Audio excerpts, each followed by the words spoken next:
الحمد لله نحمده ونستعينه ونستغفره ونعوذ بالله من شرور أنفسنا ومن سيئات أعمالنا من يهده الله فلا مضل له ومن يضلله فلا هادي له وأشهد أن لا إله إلا الله وحده لا شريك له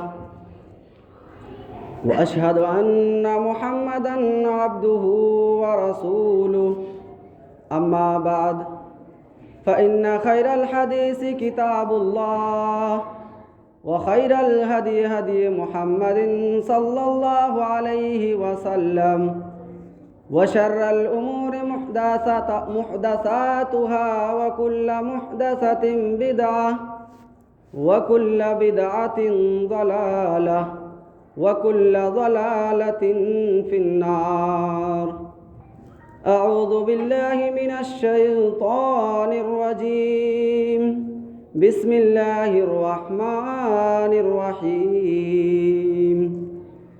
يا أيها الذين آمنوا اتقوا الله حق تقاته ولا تموتن إلا وأنتم مسلمون. يا أيها الناس اتقوا ربكم الذي خلقكم من نفس واحدة وخلق منها زوجها وبث منهما رجالا كثيرا ونساء واتقوا الله الذي تساءلون به والأرحام إن الله كان عليكم رقيبا. يا أيها الذين آمنوا اتقوا الله وقولوا قولا سديدا يصلح لكم أعمالكم ويغفر لكم ذنوبكم ومن يطع الله ورسوله فقد فاز فوزا عظيما. وقال الله تبارك وتعالى في موضع آخر: بسم الله الرحمن الرحيم. والتين والزيتون وطور سينين وهذا البلد الأمين لقد خلقنا الإنسان في أحسن تقويم. حاضرین جمعہ، معزز سامعین، ہر قسم کی تعریف و کبریائی اس وحدہ لا شریک خالق کائنات مالک ارض و سما کے لیے لائق و زیبا ہے، جس نے ہم انسانوں کو پیدا کیا. بعدہ درود و سلام نازل ہو اس ذات مقدسہ پر جن کا نام نامی اسم گرامی جناب محمد الرسول اللہ صلی اللہ علیہ وسلم. ابھی خطبہ مسنونہ کے بعد سورۃ التین کی چند آیتیں آپ کے سامنے تلاوت کی گئی. ان آیتوں کی روشنی میں آج کے خطبہ جمعہ میں میں زبان کے تعلق سے چند باتیں آپ کے سامنے رکھوں گا کہ یہ زبان کتنی بڑی نعمت ہے اور ہم اس زبان کا استعمال کن چیزوں کے لیے کرتے ہیں.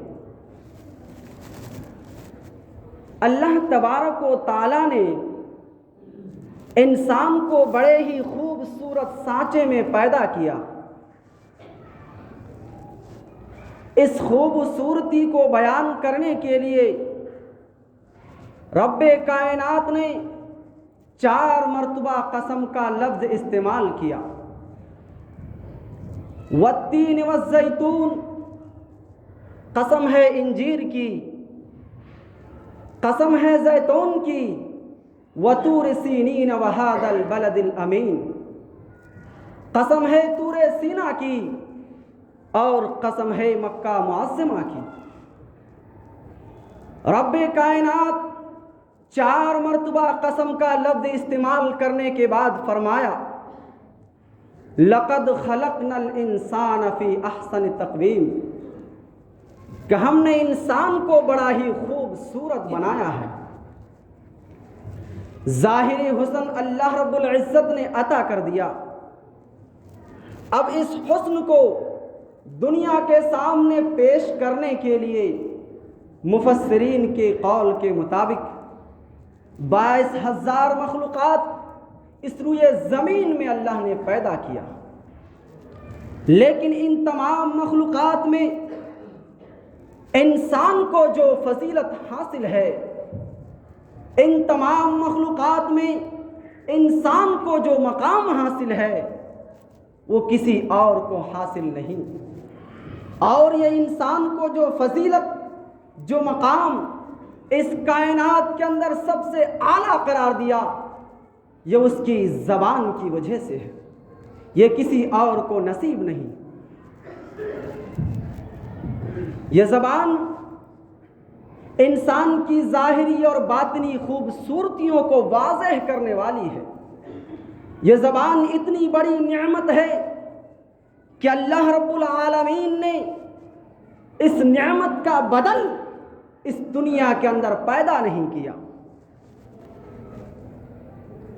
یہ زبان کتنی بڑی نعمت ہے کہ اللہ نے 4 مرتبہ قسم کا لفظ استعمال کرنے کے بعد فرمایا کہ ہم نے انسان کو بڑا ہی خوبصورت بنایا۔ یہی وجہ ہے کہ اللہ تبارک و تعالیٰ نے اپنے پیارے پیغمبر کو حکم دیا قل عبادی یقول التی ہی احسن۔ جب انسان کو ظاہری طور پر خوبصورت بنا دیا گیا، حسین و جمیل بنا دیا گیا، اے میرے پیارے حبیب آپ انہیں حکم دیجئے کہ یہ بات بھی جب کریں تو خوبصورت بات کریں۔ اسی لیے پیارے نبی جناب محمد الرسول اللہ صلی اللہ علیہ وسلم نے اپنے صحابہ کو ایک میزان سمجھایا، من حسن اسلام المرء ترکہ ما لا یعنی۔ اگر کسی کے اسلام کو دیکھنا ہو کہ اس کا اسلام کتنا خوبصورت ہے، پیارے نبی نے میزان بتلایا، اس کے نماز کو دیکھنے کی ضرورت نہیں، اس کے حج کو دیکھنے کی ضرورت نہیں، اس کے عمرے کو دیکھنے کی ضرورت نہیں، وہ کتنا صدقہ و خیرات کرتا ہے یہ دیکھنے کی ضرورت نہیں۔ اگر کسی کے اسلام کو دیکھنا ہے، اسلام کو پرکھنا ہے، پیارے نبی نے پیمانہ دیا، تم یہ دیکھ لو کہ اپنی زبان کا استعمال کن چیزوں پر کرتا ہے۔ اگر یہ اپنی زبان سے لایعنی چیزوں سے باز رکھتا ہے، اپنی زبان کو صحیح چیزوں میں استعمال کرتا ہے، پیارے نبی نے فرمایا پھر تم گواہی دو کہ اس کا اسلام بہت خوبصورت ہے۔ یہ زبان کتنی بڑی نعمت ہے، اس کا اندازہ اس سے بھی لگائیے کہ جب قیامت کا دن ہوگا اور حشر کے میدان میں نیکیوں کو تولنے کے لیے، برائیوں کو وزن کرنے کے لیے ترازو قائم کیا جائے گا۔ لو وزیت السماوات والارض من فیہن کفۃ لوسعتہن۔ قیامت کا دن ہوگا، انسان کے نیکیوں کو، انسان کے برائیوں کو وزن کرنے کے لیے ترازو قائم کی جائے گی۔ ترازو کا پلڑا اتنا بڑا ہوگا کہ لو وسعت السماوات والارض، کہ یہ 7 آسمان، یہ 7 زمین، 14 کے 14 طبق ترازو کے ایک پلڑے پہ رکھ دی جائے، ترازو کا ایک پلڑا نہیں بھرے گا۔ لیکن انسان اللہ کے فیصلے پر خوش ہو کر، اللہ کے فیصلے پر راضی ہو کر ایک مرتبہ اپنی زبان سے یہ کہہ دیتا ہے الحمدللہ، اے اللہ ساری تعریفیں تیرے لیے ہے۔ ایک مرتبہ انسان اپنی زبان سے الحمدللہ کا لفظ نکالتا ہے، صحیح مسلم کی روایت کہتی ہے الحمدللہ تملأ المیزان، وہ قیامت کے دن کا ترازو جس کا ایک پلڑا ساتوں آسمان ساتوں زمین نے نہیں بھر سکا، لیکن انسان اپنی زبان سے ایک مرتبہ الحمدللہ کا کلمہ نکالتا ہے، حدیث کہتی ہے کہ ترازو کے دونوں پلڑے کو اس کے نیکیوں سے بھر دیے جاتے ہیں۔ یہ زبان کی اہمیت، یہ زبان کتنی بڑی نعمت ہے، لیکن جب اسی زبان کا استعمال درست نہ کیا جائے، اس زبان کا استعمال غلط ہو جائے، تو اسلام کا قانون یہ بھی ہے ما کل نعمت نقمہ، کہ ہر نعمت کے ساتھ ایک بلا بھی ہے۔ نعمت جتنی عظیم ہوتی ہے اس کی آزمائش بھی اتنی عظیم ہوتی ہے، نعمت جتنی بڑی ہوتی ہے اس کو سنبھال کے رکھنا بھی اتنا مشکل ہوتا ہے۔ آج ہم زبان کا استعمال کن چیزوں کے لیے کرتے ہیں؟ آج چھوٹی چھوٹی سی بات ہوئی، چھوٹی چھوٹی سی بات ہوئی کفر کا فتویٰ لگا دیتے ہیں، چھوٹی چھوٹی برائی کو کرتے دیکھ کر ہم اپنی زبان سے کہہ دیتے ہیں یہ کافر ہے، یہ جہنمی ہے، اس کو اللہ معاف نہیں کرے گا، اس کو اللہ جہنم میں داخل کرے گا، ہم اپنی زبان سے استعمال کرتے ہیں۔ لیکن اتنا بڑا گناہ ہے، کسی ایک گناہ کی وجہ سے آپ کی دنیا کے اندر کی گئی ساری نیکیاں برباد کر سکتی ہیں۔ آئیے اس کو بھی دیکھ لیتے ہیں۔ صحیح مسلم شریف کی روایت، اللہ کے پیارے نبی جناب محمد الرسول اللہ صلی اللہ علیہ وسلم بنی اسرائیل کے دو آدمیوں کا واقعہ ذکر کر رہا ہے کہ بنی اسرائیل کے درمیان، بنی اسرائیل کے لوگوں کے درمیان دو لوگ زندگی گزار رہے تھے، دونوں آپس میں بہت اچھے دوست تھے۔ ان میں سے ایک دوست بہت نیک تھا، بہت اچھا تھا، دوسرا دوست برا تھا، گناہ کے کام کیا کرتا تھا۔ اچھا دوست جب بھی اپنے برے دوست کو گناہ کرتے ہوئے دیکھتا اسے روکتا کہ اللہ سے ڈر جاؤ اور گناہ سے باز آ جاؤ، لیکن وہ برا دوست اپنے اچھے دوست سے کہتا خلنی و ربی، کہ مجھے اور میرے رب کو چھوڑ دو۔ یہ سلسلہ چلتا رہا۔ ایک دن ایسا آیا کہ وہ گنہگار انسان کو ایک ایسا گناہ کرتے دیکھتا ہے، اس نیک انسان کو برداشت نہیں ہوتا ہے اور اپنے دوست کے بارے میں کہتا ہے، گنہگار دوست کے بارے میں کہتا ہے واللہ لا يدخلک اللہ الجنہ، اللہ کی قسم اللہ تمہیں جنت کے اندر داخل نہیں کرے گا، واللہ لا یغفر اللہ لک، اللہ کی قسم اللہ تمہیں معاف نہیں کرے گا۔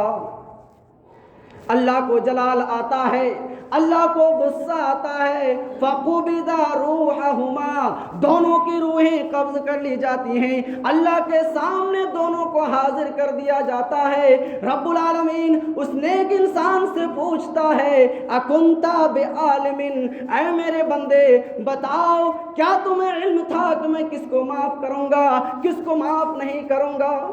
کیا تمہیں علم تھا کہ میں کس کو جنت میں داخل کروں گا کس کو جہنم میں داخل کروں گا؟ کیا تمہیں پتا تھا کہ قیامت کے دن میں کون سا فیصلہ کروں گا؟ وہ نیک بندہ اللہ کے سامنے جواب دیتا ہے اے رب العالمین مجھے تو اس بات کا کوئی علم نہیں تھا۔ رب العالمین فرشتوں کو حکم دے گا اے میرے فرشتوں اذهبوا الى النار، تم اس نیک انسان کو پکڑو گھسیٹ کر جہنم میں لے کے داخل کر دو۔ اس کی وجہ یہ ہے کہ اس نے ربانی صفات کو اپنے ہاتھ میں لینے کی جرات کی، اس نے رب کے فیصلے کو اپنے ہاتھ میں لینے کی جرات کی۔ اس گنہگار انسان کے بارے میں رب العالمین کا فرمان ہوگا اذهب وادخل الجنت برحمتی، اے میرے بندے جاؤ میں نے تمہیں معاف معاف کر دیا اور میری رحمت سے تم جنت کے اندر چلے جاؤ۔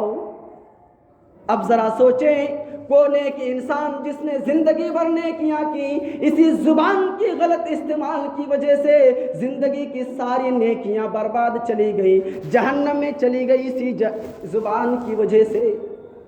آج ہم اور آپ اپنی زبان سے جو گناہ کرتے ہیں، اللہ کے نبی جناب محمد الرسول اللہ صلی اللہ علیہ وسلم پر نازل ہونے والا قرآن ہمیں بتاتا ہے کہ آج ہم پاک دامن مومن مرد ہو یا عورت فوراً الزام لگا دیتے ہیں، تہمت لگا دیتے ہیں۔ یہ کتنا بڑا گناہ ہے۔ قرآن کریم ہمیں بتلاتا ہے، ان الذین یرمون المحصنات المؤمنات الغافلات المؤمنات لعنوا فی الدنیا والآخرہ ولہم عذاب عظیم۔ آج جو بھی شخص کسی مومنہ عورت، بھولی بھالی عورت پر الزام لگاتا ہے، رب کا قانون یہ ہے کہ اللہ تبارک و تعالیٰ اسے اس دنیا کے اندر بھی ذلیل و رسوا کرے گا، قیامت کے دن اس کے لیے دردناک عذاب تیار ہے۔ ومن قال فی مسلم، اور اگر کوئی شخص کسی مسلمان مرد کے بارے میں ایسی بات کہتا ہے جو اس کے اندر موجود نہیں، رب کا فرمان ہے کہ پھر اس کہنے والے شخص کو جہنمیوں کے خون اور پیپ کے بیچ میں رکھ دیا جائے گا، حتی یخرج مما قال، اس وقت تک اس کو باہر نہیں نکالا جائے گا جب تک وہ ثابت نہیں کر دیتا ہے کہ اس کے اندر یہ برائی تھی۔ لیس بخارج، حدیث کہتی ہے نہ وہ ثابت کر سکے گا اور نہ ہی اس جہنمیوں کے پیپ سے نکل سکے گا۔ یہ زبان ہے جس کی وجہ سے انسان جہنمیوں کے پیپ میں رہے گا۔ اس زبان کے وجہ سے انسان جو گناہ کرتا ہے، ان گناہوں میں سے ایک گناہ یہ بھی ہے جس کو پیارے نبی جناب محمد الرسول اللہ صلی اللہ علیہ وسلم نے فرمایا کہ میں سو رہا تھا، دو فرشتے میرے پاس آئے، دونوں مجھے اٹھا کر ایک ایسی جگہ پر لے گئے جہاں پر ایک انسان بیٹھا ہوا تھا، دوسرے کے ہاتھ میں لوہے کی سلاخ تھی، فَيُشَرْسِرُ صِدْقَهُ إِلَىٰ قَفَا، اور وہ لوہے کی سلاخ کو لے کے اس کی بانچھوں میں داخل کرتا، چیرتا ہوا گدی تک لے جاتا، وَأَنفَهُ إِلَىٰ قَفَا، اس کی ناک میں داخل کرتا، چیرتا ہوا گدی تک لے جاتا، وَعَيْنَهُ إِلَىٰ قَفَا، اس کی آنکھ میں داخل کرتا، چیرتا ہوا گدی تک لے جاتا۔ پیارے نبی جناب محمد الرسول اللہ صلی اللہ علیہ وسلم نے دریافت کیا یہ کون بدبخت انسان ہے جس کو اتنا خطرناک عذاب دیا جا رہا ہے؟ جواب ملا، اللہ کے نبی یہ وہ انسان ہے، یہ وہ انسان ہے کہ جس کا جھوٹ دنیا کے کونے کونے تک پہنچ رہا تھا۔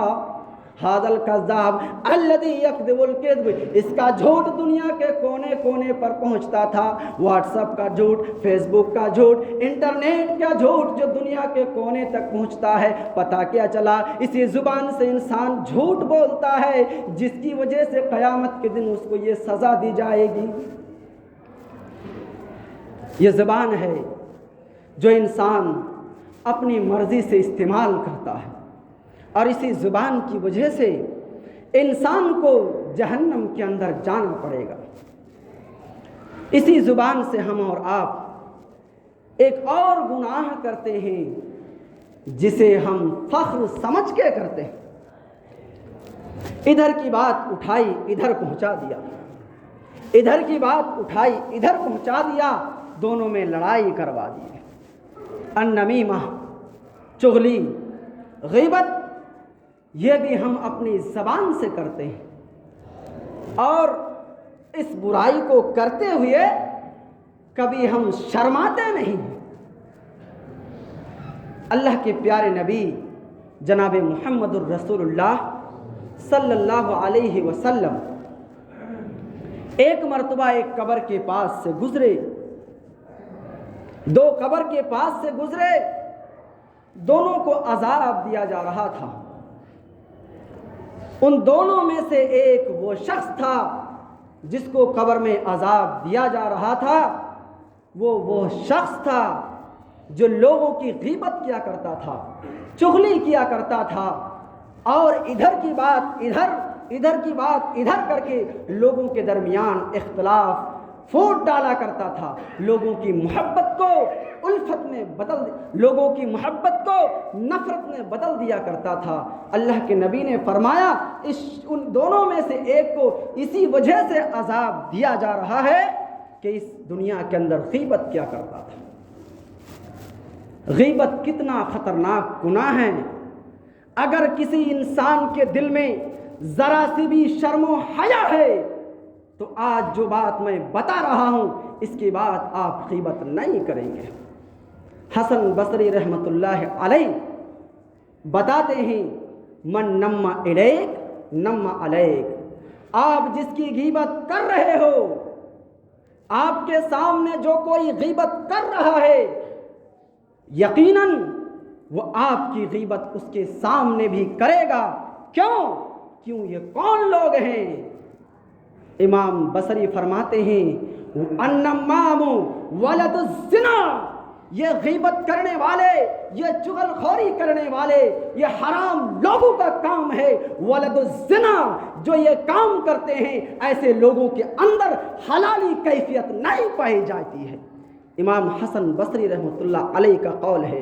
میرے بھائیوں، آج کے بعد جب یہ غیبت کرنا، حسن بصری کے اس قول کو اپنے ذہنوں میں رکھنا کہ غیبت کرنے والے ولد الزنا ہوتے ہیں۔ ولد الزنا اسے کہا جاتا ہے ایسا بچہ جو زنا کاری کی وجہ سے پیدا ہوا ہے، ایسے لوگوں کو ولد الزنا کہا جاتا ہے۔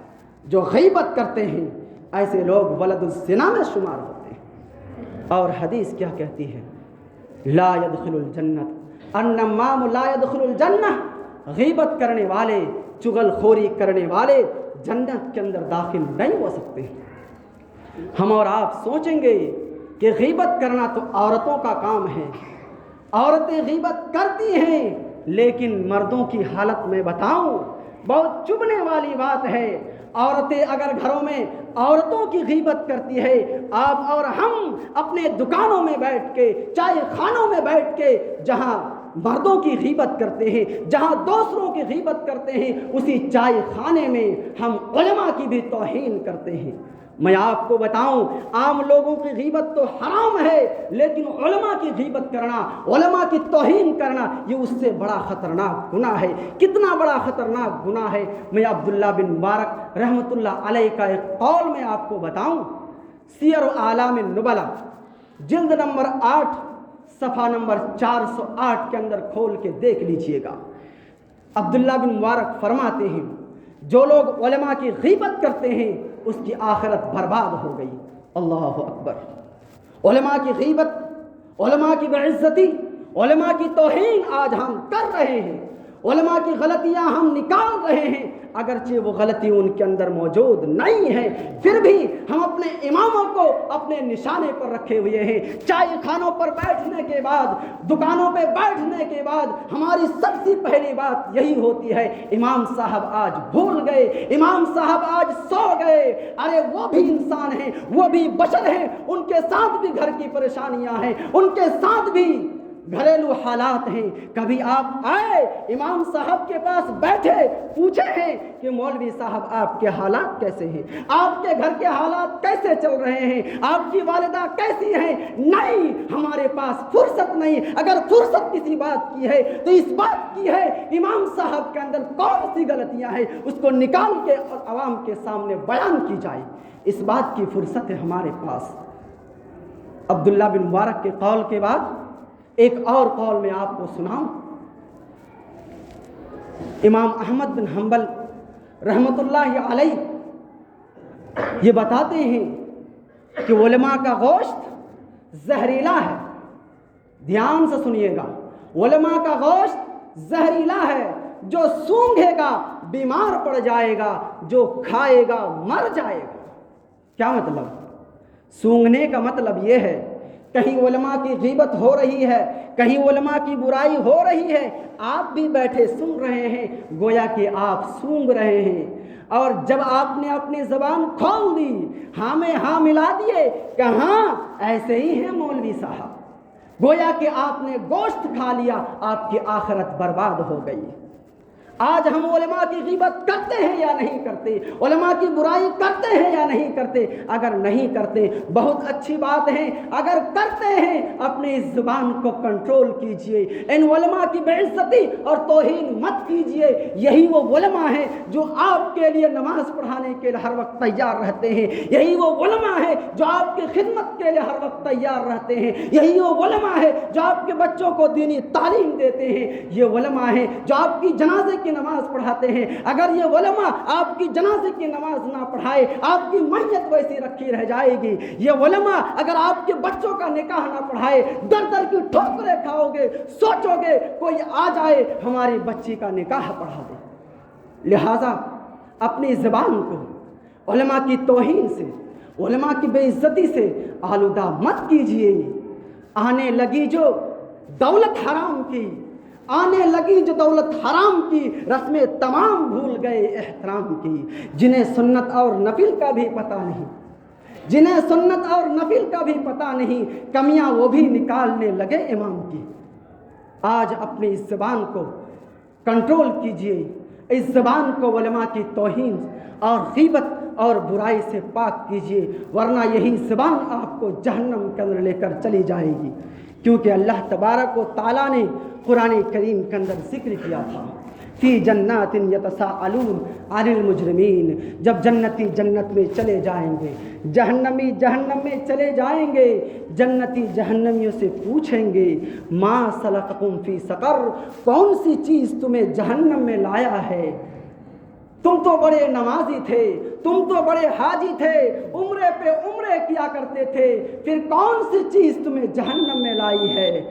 وہ جہنمی جہاں بہت ساری باتیں بتائیں گے، ان میں سے ایک بات یہ بھی کہیں گے وَكُنَّا نَخُوضُ مَعَ الْخَائِضِينَ، ہم بکواس کرنے والوں کے ساتھ، برائی کرنے والوں کے ساتھ، غیبت کرنے والوں کے ساتھ غیبت کیا کرتے ہیں۔ لہٰذا اس زبان کی حفاظت کیجئے۔ پیارے نبی نے فرمایا تم اس زبان کی اور شرمگاہ کی ضمانت دے دو، میں تم کو جنت کی بشارت دیتا ہوں۔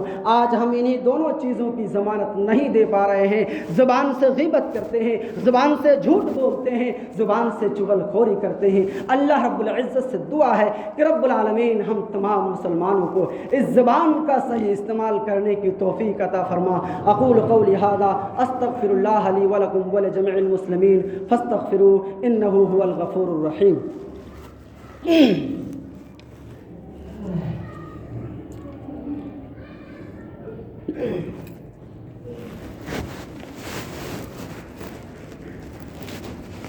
الحمد للہ نحمده ونستعینه ونستغفره ونعوذ باللہ من شرور انفسنا ومن سیئات اعمالنا من يهده اللہ فلا مضل له ومن يضلله فلا هادي له واشهد ان لا اله الا الله وحده لا شريك له واشهد ان محمدا عبده ورسوله اما بعد فإن خير الحديث كتاب الله وخير الهدي هدي محمد صلى الله عليه وسلم وشر الأمور محدثاتها وكل محدثة بدعة وكل بدعة ضلالة وكل ضلالة في النار۔ أعوذ بالله من الشيطان الرجيم، بسم الله الرحمن الرحيم۔ يا أيها الذين آمنوا صلوا عليه وسلموا تسليما، اللهم صل على محمد وعلى آل محمد كما صليت على إبراهيم وعلى آل إبراهيم إنك حميد مجيد، اللهم بارك على محمد وعلى آل محمد كما باركت على إبراهيم وعلى آل إبراهيم إنك حميد مجيد۔ عباد الله رحمكم الله، قم للصلاة۔